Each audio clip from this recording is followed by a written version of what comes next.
So hello friends, आज आपका स्वागत है हमारे चैनल पर सुपर। और गाइस, एसएसटी की वीडियो में कुछ कारण से नहीं डाल पाया था, तो मैं मैथ्स की वीडियो डालने वाला हूँ अब। तो यार, मैथ्स की वीडियो में बहुत इंटरेस्टिंग वीडियो लेके आ चुका हूँ। हम सिर्फ और सिर्फ 3 पन्ने करने वाले इस वीडियो के अंदर, सिर्फ 3 पेजेस होंगे और उसी में आपकी पूरी की पूरी मैथ्स की बुक होने वाली है कवर। सो पूरी की पूरी वीडियो को जरूर से देखिएगा और आप इसे लाइक कर सकते हैं ताकि ये आपके लाइक सेक्शन में सेव हो जाए। और राइट, आप इसे जब भी चाहे देख सकते हैं, बिफोर एग्जाम भी देख सकते हैं, बहुत हेल्पफुल होने वाला है। सारे के सारे फॉर्मूलेस भी इसमें लिखे हुए हैं, सारे एक्सप्लेन करने वाला हूँ। पूरी वीडियो जरूर से देखिएगा, बहुत छोटी वीडियो होने वाली है। चलिए वीडियो को शुरू करते हैं। तो सबसे पहले आता है अपने पास चैप्टर 1। तो चैप्टर 1 के अंदर आता है एक ही फॉर्मूला है हमारा, LCM into HCF equal to product of two numbers, यानी HCF into LCM equal to A into B, है ना। और इसमें एक प्रूफ √3 √2 √5 एज इरेशनल, बस इतना ही है। पूरे चैप्टर यहीं पे खत्म हो जाएगा अपने पास, ठीक है। फॉर्मूला हो गया। सेकंड चैप्टर आता है पास। सेकंड चैप्टर में सबसे पहला formula alpha plus beta equal to minus B upon A, है ना। एक जनरल फॉर्मूला बताता हूं आपको, यहाँ पे लिखा हुआ है A X square plus B X plus C equal to 0 and A X cube plus B X square plus C X plus D equal to 0। Okay, so ये वाला जो ये क्यूबिक इक्वेशन है, ये quadratic equation, mostly quadratic equation आता है। Alright, और formula for अगर आपको जीरो से बनाना है कोई पॉलिनोमियल, तो आपका फॉर्मूला है के, फिर ब्रैकेट के अंदर X square minus alpha plus beta X plus alpha into beta. Alright, ये आपका फॉर्मूला है। अब alpha plus beta equal to minus B upon है इसके अंदर, है ना। फिर alpha into beta equal to C upon है, alpha plus gamma plus alpha plus beta plus gamma equal to minus B upon है, alpha into beta into gamma equal to C upon है, and alpha beta plus beta gamma plus gamma alpha equal to minus D upon A, ठीक है। तो ये हो गया। अब mostly quadratic equation ही आएगा, तो आपको ये क्यूबिक वाला ये तीन जो है सी डी ई उतना याद करने की जरूरत नहीं है, आप शुरुआत के दो याद कर लीजिए, काफी है। ऑलराइट, उसके बाद आता है अपना थर्ड चैप्टर। थर्ड चैप्टर के अंदर आता है कंसिस्टेंसी और इनकंसिस्टेंसी। तो सबसे पहले कंसिस्टेंट कौन सा होता है, जो कहीं ना कहीं मीट होते हैं, टच होते हैं। सबसे पहला A one upon A two equal to B one upon B two अगर नहीं है, मतलब A one upon A two is not equal to B one upon B two, तो लाइन्स कैसी होंगी, कंसिस्टेंट होंगी, इंटरसेक्टिंग होंगी, इनका एक ही सोल्यूशन होगा। राइट, अब बी इनकंसिस्टेंट कब होंगी, जब पैरेलल होंगी जिसका कोई सोल्यूशन नहीं होगा। Right, so A one upon A two equal to B one upon B two is not equal to C one upon C two. और राइट, अब थर्ड सिचुएशन क्या है, अगर तीनों ही इक्वल है, A one upon A two equal to B one upon B two equal to C one upon C two, तो इस सिचुएशन में क्या होगा, जो लाइंस है वो कंसिस्टेंट होंगी, एक के ऊपर एक होंगी, है ना। मतलब पता नहीं चलेगा कि इसके ऊपर ये है कि उसके ऊपर वो है ना। वो समझ में नहीं आएगा, सारा एक के ऊपर एक चलेगी, ठीक है। और इसके इन्फिनिटली मेनी सॉल्यूशंस, काफी सारे सॉल्यूशन हो सकते हैं। जनरल फॉर्म में देख सकते हैं यहाँ पे दोनों इक्वेशन का, दो इक्वेशन अगर नाम की लीनियर इक्वेशन, टू वेरिएबल दो इक्वेशन होते हैं, दोनों इक्वेशन के जनरल फॉर्म आप देख सकते हैं यहाँ पे। a1x plus b1y plus c1 equal to 0 and a2x plus b2y plus c2 equal to 0। Alright, इसमें आपको एलिमिनेशन मेथड, सब्स्टिट्यूशन मेथड करना है। That's all in the chapter. अब चैप्टर नंबर 4 में आता है श्रीधराचार्यस फॉर्मूला। सबसे पहले फैक्टराइजेशन आता है, फिर Sridharacharya's formula x equal to minus B plus minus under root B square minus 4 इसे होल अपॉन 2a। और डिस्क्रिमिनेंट हमको निकालना होता है इसमें, तो डिस्क्रिमिनेंट का फॉर्मूला तो बी स्क्वायर माइनस 4 है, जो कि यहाँ पे लगता है। और आप यहाँ पे बी स्क्वायर माइनस 4 की जगह अंडर रूट डी भी लिख सकते हैं, एक ही बात है। ऑलराइट, अगर आपको ऐसे लिखा है कि पहले आप पता लगाइए कि ये पॉसिबल है कि नहीं है, उसके बाद आप ऐसे फाइंड करिए, तो उसमें आप क्या करिएगा, सबसे पहले डिस्क्रिमिनेशन आपको फाइंड करना है। डिस्क्रिमिनेशन फाइंड करने के बाद अगर वो रियल एंड डिस्टिंक्ट या इक्वल आता है, तब आप उसको इस फॉर्म में लगाइएगा और यहाँ पे अंडर रूट में डी डालिएगा, ठीक है। तो इतना आपको करना है श्रीधराचार्य फॉर्मूला में। और डिस्क्रिमिनेंट आपने निकालना है, तो अगर डी की वैल्यू 0 से ज्यादा आती है, यानी पॉजिटिव आती है, तो रियल एंड डिस्टिंक्ट रूट्स होंगे, उसके दो रूट्स होंगे जो कि इक्वल नहीं होंगे। ऑलराइट, वो इक्वल नहीं होंगे बट पॉजिटिव होंगे, रियल होंगे। मतलब पॉजिटिव होंगे जरूरी नहीं है, ठीक है, पर रियल होंगे, आपको वो निकाल सकते हो उसको इस फॉर्मूले से।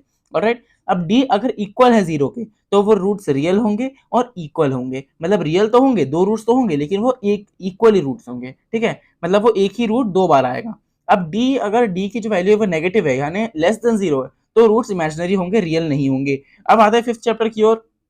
सो फिफ्थ चैप्टर के अंदर आता है अपने पास nth टर्म यानी a plus N minus one times D equal to a। तो इसमें हमको क्या करना है, कोई हमको नंबर ऑफ टर्म निकालना है, जैसे कि 17th टर्म निकालना है, 16th टर्म निकालना है, 14th टर्म या 6th टर्म, इस टाइप से टर्म्स निकालते हैं ना, कौन सा टर्म निकालना है, वो होता है nth टर्म। अब nth टर्म फ्रॉम लास्ट, अगर आपको बोलते हैं ना कई क्वेश्चन में 20th term from behind of this AP, फिर 3 5 7 इस टाइप से आपको एपी दे देगा, उसके पीछे से आपको nth टर्म यानी कि लास्ट टर्म निकालना है। मतलब क्या बोलते हैं, लास्ट टर्म nth टर्म निकालना है, मतलब लास्ट से, है ना, पीछे से nth टर्म निकालना है। सो पीछे से nth टर्म का क्या फॉर्मूला होता है, A N equal to L minus N minus one times D. So L फिर माइनस फिर ब्रैकेट में N minus one times D. Alright, फिर सम ऑफ एन टर्म्स क्या होता है, मतलब इतने टर्म्स, जैसे आपको 17th टर्म दिया, तो ये 17th टर्म के पहले जितने टर्म्स थे 16 और ये 17, तो इन सब को मिला के सम करके कितना आएगा, ये होता है sum of n terms, right. So sum of n terms कैसे निकालते हैं, Sn equal to n/2 2a plus n minus 1 times d, या फिर Sn equal to n/2 a plus l अगर लास्ट टर्म दिया है तो, और लास्ट टर्म को अपन an भी लिखते हैं। मतलब अगर आपको an दिया हुआ है, जैसे कि आपको बोला है कि आपको 7th टर्म दिया हुआ है और बोले 7th टर्म्स का सम निकालो, तब आप ये वाला फॉर्मूला लगा सकते हैं। अगर आपको एपी दिया है, उसका शुरुआत का टर्म और लास्ट का टर्म आपको दिया हुआ है और बोला पूरे एपी का सम निकालो, तो आप ये वाला फॉर्मूला लगाएंगे।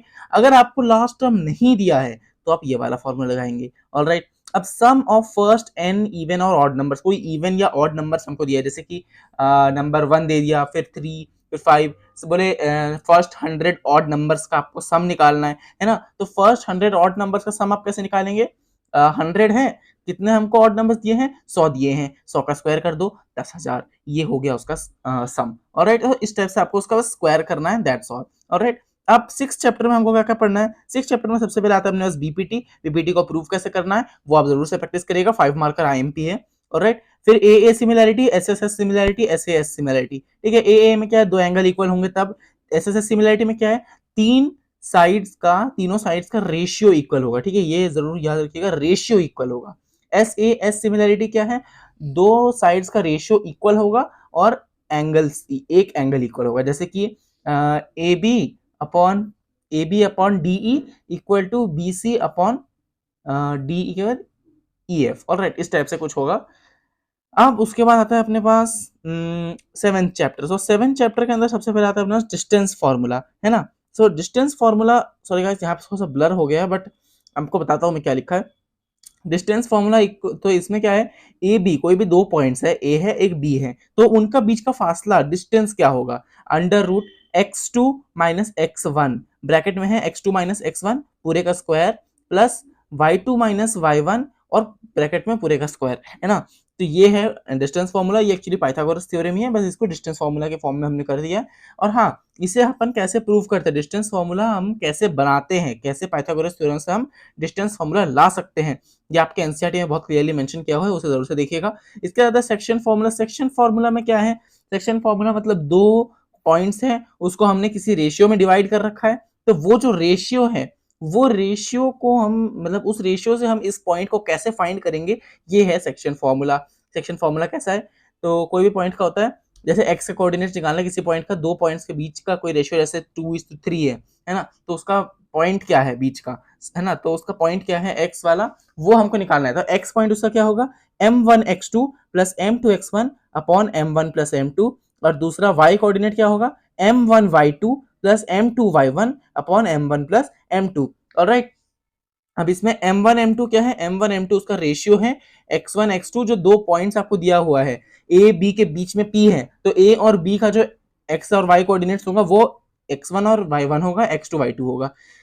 ऑलराइट, अब c क्या है, मिड पॉइंट फॉर्मूला। तो मिड पॉइंट फॉर्मूला ये भी है, ये सेम इसकी तरह है, बस उसमें हमको क्या है, रेशियो 1 दिया होता है, तो हम लोग यहाँ पे सब जगह 1 रख देते हैं और इस टाइप का फॉर्मूला हमारे पास आता है, जहां m1 m2 है हर जगह 1 रख देते हैं अपन। तो x1 plus x2 upon 2 comma y1 plus y2 upon 2। Alright, अब एरिया ऑफ ट्राइंगल क्या होता है, एरिया ऑफ ट्राइंगल अपन किसी भी 3 पॉइंट्स का निकालेंगे, कोई 3 पॉइंट्स है, ठीक है, अब वो 3 पॉइंट्स का हमको कोलिनियर चेक करना है, तो कोलिनियर चेक होने से क्या होगा कि वो जो एरिया ऑफ ट्राइंगल होगा वो 0 होगा। मतलब अगर ये जो वैल्यू है, ये इतनी बड़ी सी जो आपको वैल्यू दिख रही है ये वाली, ये अगर 0 हो जाएगा तो फिर जो 3 पॉइंट्स है वो कैसे होंगे, कोलिनियर होंगे। ऑलराइट, ऑलराइट, सो ये 3 पॉइंट्स कोलिनियर होंगे। अगर वो 3 पॉइंट्स एक्चुअली कोई ट्रायंगल फॉर्म कर रहे हैं, आप उसको एरिया निकालना है, तो आप पहले 3 बार उसका वो फॉर्मूला लगाएंगे, क्या बोलते हैं उसको, डिस्टेंस फॉर्मूला लगाएंगे, फिर उसके बाद आपको उसका पाइथागोरस थ्योरम चेक करना पड़ेगा, अगर वो राइट एंगल ट्रायंगल आ रहा है तो half into base into height लगाएंगे। इतना झंझट करने से बेहतर मैं आपको फॉर्मूला बता देता हूँ उसका, क्या है फॉर्मूला, 1/2, फिर यहाँ पे आपको ऐसे दो डंडे खींचना है, ये दो डंडे का मतलब क्या है, एब्सोल्यूट वैल्यू, मतलब इसकी पॉजिटिव वैल्यू आएगी, चाहे नेगेटिव आए आपको उसको पॉजिटिव करके लिखना है, वो होता है एब्सोल्यूट वैल्यू। ठीक है, सो ऐसे दो डंडे आप खींचना है, उसके अंदर ब्रैकेट के अंदर लिखना है x1 ब्रैकेट में y2 minus y3, okay, x1 y2 minus y3, 1 2 3, फिर 2 3 1, ऐसे करके आपको एक एक करके बढ़ाते जाना है ना। फिर x2 multiplied by y3 minus y1 plus x3 multiplied by y1 minus y2, है ना, फिर ब्रैकेट क्लोज करना है, फिर एब्सोल्यूट वैल्यू डालना है। ऑलराइट, तो इस टाइप से आपको ये लिखना है। आप इसे नोट कर सकते हैं, अगर यहाँ पे आपको वैसे भी आपको यहाँ पे क्लियरली विजिबल नहीं है, आप इसे नोट कर लीजिए। Half absolute value of x1 y2 minus y3 plus x2 y3 minus y1 plus x3 y1 minus y2। Alright, अब इसके बाद क्या है, पॉइंट्स का कोलिनियर 0 यूनिट्स, है ना, अगर एरिया 0 आता है तो फिर वो पॉइंट्स कोलिनियर होते हैं। ऑलराइट, अब आते हैं अपना अगला चैप्टर ट्रिग्नोमेट्री। सो ट्रिग्नोमेट्री के अंदर क्या क्या रेशियोज होते हैं, है ना, रेशियोज होते हैं ट्रिग्नोमेट्री के अंदर। सो ये जो रेशियोज होते हैं ये हमको इसमें याद करना है ना। तो आपको पता है पंडित बद्री प्रसाद हर हर बोले सोना चांदी तोले, राइट। सो पंडित बद्री प्रसाद हर हर बोले सोना चांदी तोले, इस टाइप से आपको इसको याद करना है ना। और इसी का आप उल्टा कर देंगे तो कोसेक सेक और टैन, कोसेक सेक और कॉट का आ जाएगा, राइट। साइन कोस टैन आपको बस याद करना है, मेन 3 पंडित बद्री प्रसाद हर हर बोले सोना चांदी तोले, इतना आपको याद कर लेना है, यह अभी आपको याद हो जाएगा। इसके बाद आता है अपने पास रिलेशंस, है ना। तो रिलेशंस क्या होते हैं, सबसे पहले जो साइन थीटा की वैल्यू होती है वो क्या होती है, कॉस बाई कॉट और टैन बाई सेक, है ना। और ये ऐसे करके पूरे एंड तक कॉट तक आता है। तो ये सारे आपको कहाँ से मिलने वाले हैं, तो यार ये सब जो है आपको मिलने वाले हैं मेरी उस वीडियो को देखकर जिसका नाम है सुपर हेक्स, है ना। सुपर हेक्स आप देख लेंगे बस, फिर आपको फॉर्मूले याद करने का कोई झंझट नहीं है। ये 1 से लेकर यहाँ कितने 12, तो ये 12 के 12 फॉर्मूले आप जस्ट उस सर्कल उस हेक्सागन को बनाएंगे, साइन कॉस टैन करके आपको नाम नेमिंग करना है एंड देन डन, बस इतना आपको करना है और आपको पूरे फॉर्मूले ये 12 के 12 याद हो जाएंगे।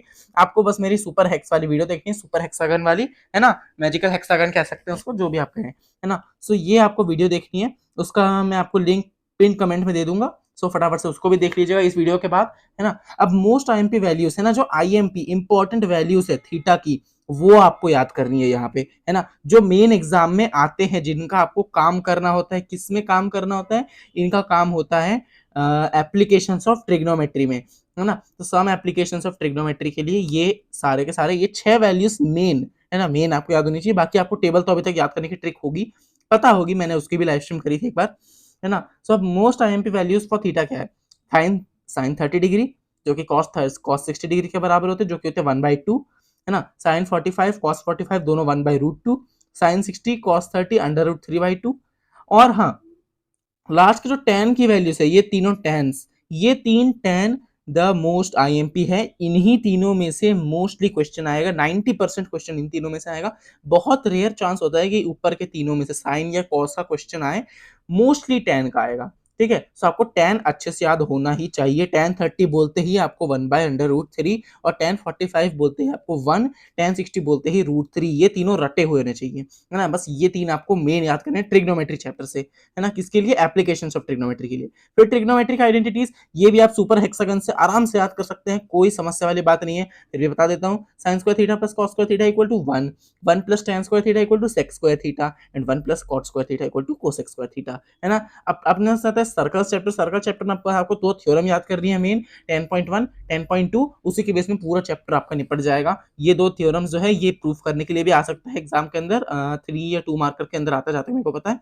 अब इसके बाद एरिया ऑफ सेक्टर 11 चैप्टर के अंदर आता है। 11 चैप्टर के अंदर क्या कहता है, एरिया ऑफ सेक्टर आता है, जो कि होता है theta upon 360 times pi R square.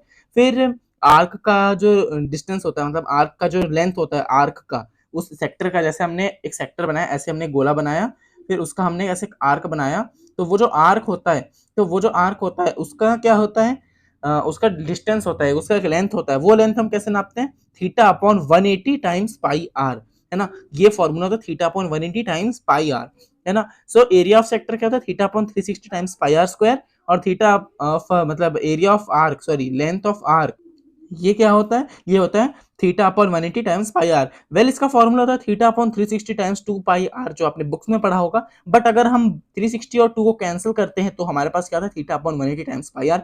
ये आपका टाइम सेविंग टिप है, इसे जरूर से याद करिएगा। उसके बाद एरिया ऑफ इक्विलैटरल ट्रायंगल, ये काफी इंपॉर्टेंट है। ये क्या होता है, √3/2 a स्क्वायर, है ना, √3/2 a स्क्वायर, ठीक है। अब एरिया ऑफ ट्रायंगल क्या होता है, 1/2 r स्क्वायर साइन थीटा। जो आपके पास डिग्री होता है, जहां पे आपके पास डिग्री होता है ना, कोई 90 डिग्री का एंगल है, जो डिग्री होता है आपके पास, उसका आपको साइन थीटा, उसका आपको साइन लगाना है और रेडियस के स्क्वायर से मल्टीप्लाई करने के बाद आधा कर देना है ना, r square sine theta whole upon 2।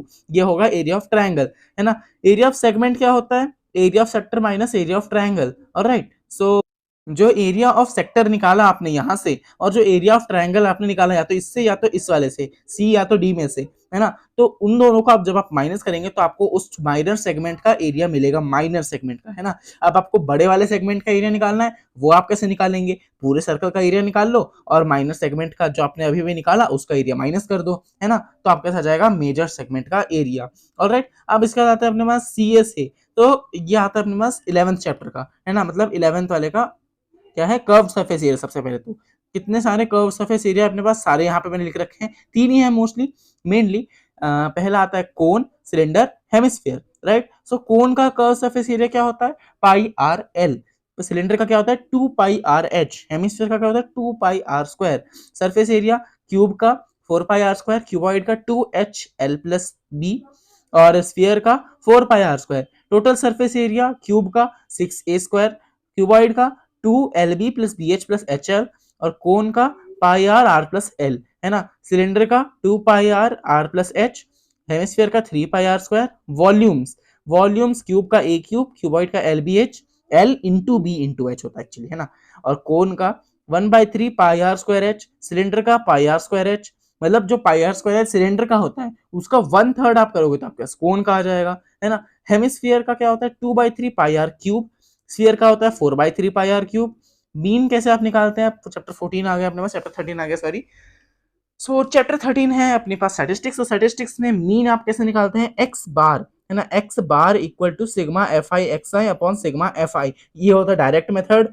फिर आता है अपने पास स्टेप डेविएशन, वो सॉरी एज्यूम्ड मीन मेथड, है ना। एज्यूम्ड मीन मेथड यहाँ पे आप देख सकते हैं, X bar equal to assumed mean यानी A plus sigma F I D I upon sigma F I, और X bar equal to A plus sigma F I U I upon sigma F I whole into H. So ये क्या होता है, ये होता है अपने पास स्टेप डेविएशन मेथड, है ना। अब मीडियन कैसे निकालते हैं अपन, मीडियन निकालने का फॉर्मूला ये है L plus N by two minus C F upon F hold into H, है ना। मोड का क्या फॉर्मूला है, L plus F one minus F zero upon 2f1 minus F zero minus f2 whole into H. Mode क्या होता है, 3 median minus 2 mean, ठीक है, 3 मीडियन माइनस 2 मीन, ये होता है अपने पास मोड, राइट। तो इसके साथ हमारा 4 चैप्टर खत्म हो गया है। ओके, प्रोबेबिलिटी बचा है। सो प्रोबेबिलिटी में अंदर सबसे पहले क्या आता है, number of favourable outcomes, number of favourable outcomes upon total number of outcomes, मतलब जितने आउटकम्स हो सकते हैं, जैसे डाइस को उछाल रहे तो उसके टोटल 6 आउटकम्स हो सकते हैं। नंबर ऑफ फेवरेबल आउटकम्स, जैसे आपको एग्जाम में पूछा है कि कितने इवन नंबर आने के चांसेस है, तो कौन से इवन है, 2 4 6, 3 है, 3 बटा कितने हैं टोटल, टोटल 6 है ना, 1 2 3 4 5 6, तो 3 बटा 6 यानी 1/2 0.5, ये हो गया आपके प्रोबेबिलिटी पीई, है ना। पीई की वैल्यू और पीई बार की वैल्यू इक्वल टू 1। पीई बार क्या होता है, पी नॉट ई, यानी जिसकी प्रोबेबिलिटी ई नहीं आएगी, वो इवेंट नहीं होगा, उसकी प्रोबेबिलिटी होती है पीई बार, है ना। और इन दोनों का सम कितना होता है, 1, और ये दोनों के दोनों 1 से छोटे होंगे, ये तो ऑब्वियस सी बात है ना। तो इसी के साथ हमारा पूरा का पूरा वीडियो खत्म हो जाता है। आपको वीडियो अच्छी लगे तो वीडियो को लाइक कर दीजिए, वैसे भी आपको करना है ना, कर ही दीजिएगा, क्योंकि आपके लिए ये काम आएगी लास्ट मिनट रिवीजन में। लिटरली सिर्फ और सिर्फ 18 to 19 मिनट्स का वीडियो होने वाला है ये। सो मैं आपको मिलता हूँ अगली वीडियो में, तब तक के लिए गुड बाय।